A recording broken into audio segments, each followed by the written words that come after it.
రాజకీయాలు తనకు సరిపడవనుకున్న అమితాబ్ మళ్లీ సినిమాల్లోకి రీ-ఎంట్రీ ఇచ్చారు. హీరోగా, సహాయ నటునిగానే కాకుండా అవసరమైనప్పుడు చిన్న చిన్న పాత్రలతోనూ మెప్పించారు. వయసుకు తగ్గ పాత్రలను ఎంచుకోవటం, కథకు మరింత వన్నె తెచ్చేలా యాక్టింగ్లో జీవించడం ఆయన నైజం. అందుకే పరాజయాలను లెక్క చేయకుండా నటనపై ఉన్న అమితమైన ప్రేమతో ముందుకు సాగారు. నిర్మాతలను గౌరవించడం, ఒదిగి నటించడం, వివాదాలకు దూరంగా ఉండడం ఇవే అమితాబ్ను ఇండస్ట్రీలో ఎవర్ గ్రీన్గా నిలిపాయి. కాలానికి తగినట్లు అప్డేట్ అవడంలో ఆయనకు మించిన యాక్టర్ లేరు. ఇది ముమ్మాటికి నిజం.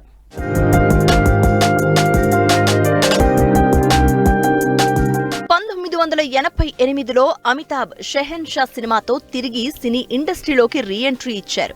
1989లో విడుదలైన జాదూగర్, తుఫాన్, మే ఆజాద్ హూ సినిమాలు అపజయాల పాలయ్యాయి. 1991లో విడుదలైన హమ్ చిత్రం హిట్ అవడమే కాక కెరియర్లోనే 3వ ఫిల్మ్ఫేర్ ఉత్తమ నటుడిగా అవార్డు కూడా తెచ్చిపెట్టింది. కానీ ఆ తర్వాత కెరియర్లో ఎన్నో ఎత్తుపల్లాలు, జయాపజయాలు పలకరించాయి. 1990లో అగ్నిపత్ సినిమాలో డాన్ పాత్రకు ఆయనకు మొదటి జాతీయ ఉత్తమ నటుని అవార్డు లభించింది. 1992లో ఖుదాగవా, 1993లో ఇన్సానియత్ సినిమాల తర్వాత అమితాబ్ 5 ఏళ్ల పాటు సినిమాల్లో కనిపించింది లేదు. Amitabh Bachchan corporation limited ABCL పేరుతో 1996లో నిర్మాణ సంస్థ స్థాపించారు. నిర్మాత, టెలివిజన్ వ్యాఖ్యాతగా చేశారు. కానీ తీసిన సినిమాలు అంచనాలు అందుకోలేకపోయాయి. ఇక అమితాబ్ పని అయిపోయిందనుకున్నారు. 1999లో సూర్యవంశ్ సినిమా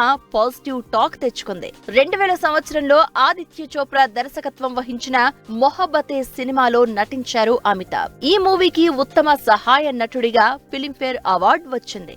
ఆ తర్వాత పంథా మార్చారు. తన వయసుకు తగ్గ పాత్రలను పోషిస్తూ వచ్చారు. హిట్లు ఖాతాలో పడ్డాయి.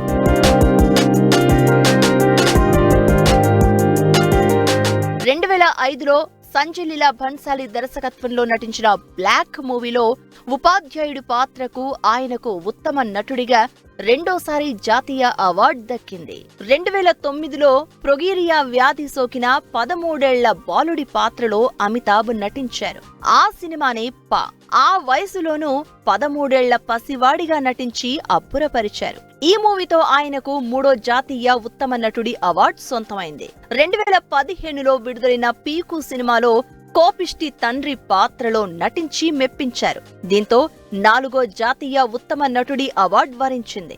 మంచి దర్శకులు ఉండాలే కానీ తన నట విశ్వరూపం చూపించడంలో ఎక్కడా విఫలం కాలేదు అమితాబ్. రామ్ గోపాల్ వర్మతో 2005లో సర్కార్, 2008లో సర్కార్ రాజ్ సినిమాలను తీసి బ్లాక్ బస్టర్స్ అందించిన ఘనత అమితాబ్దే.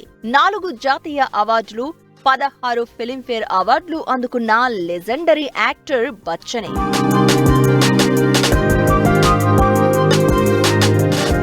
2016లో అమితాబ్ బచ్చన్ సీనియర్ న్యాయవాది పాత్రలో చేసిన మూవీ పింక్. ఈ మూవీనే తెలుగులో వకీల్ సాబు పేరుతో పవర్ స్టార్ పవన్ కళ్యాణ్ పోషించి అలరించారు. తెలుగు దర్శకులతో కలిసి పనిచేయడం బిగ్ బీకి కొత్తేం కాదు. అలనాటి దర్శకుడు తాతినేని రామారావు దగ్గర నుంచి ఈవీవి సత్యనారాయణ, రామ్ గోపాల్ వర్మ, పూరి జగన్నాథ్, సురేందర్ రెడ్డి ఇలా చాలా మందితో ఆయన పనిచేశారు.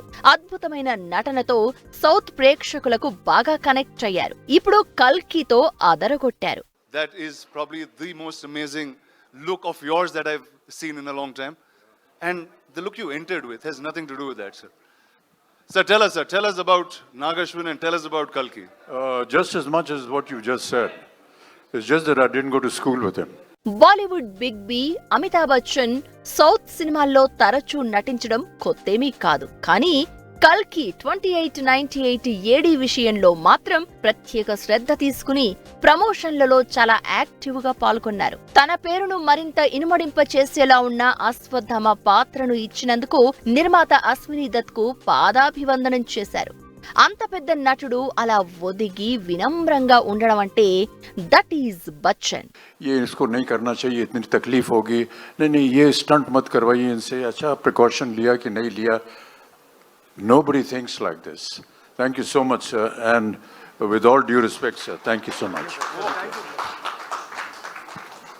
ఉత్తరాది రాష్ట్రాల్లో ప్రభాస్ ఇమేజ్ తో పాటు అమితాబ్ కు ఎక్కువ స్పేస్ దొరికిందన్న టాక్ సినిమాకు మరింత క్రేజ్ ని తెచ్చింది. ఆయన అభిమానులు బిగ్ బీని ఇంత శక్తివంతమైన పాత్రలో చూసి చాలా కాలమైందని సంతోషం వ్యక్తం చేస్తున్నారు.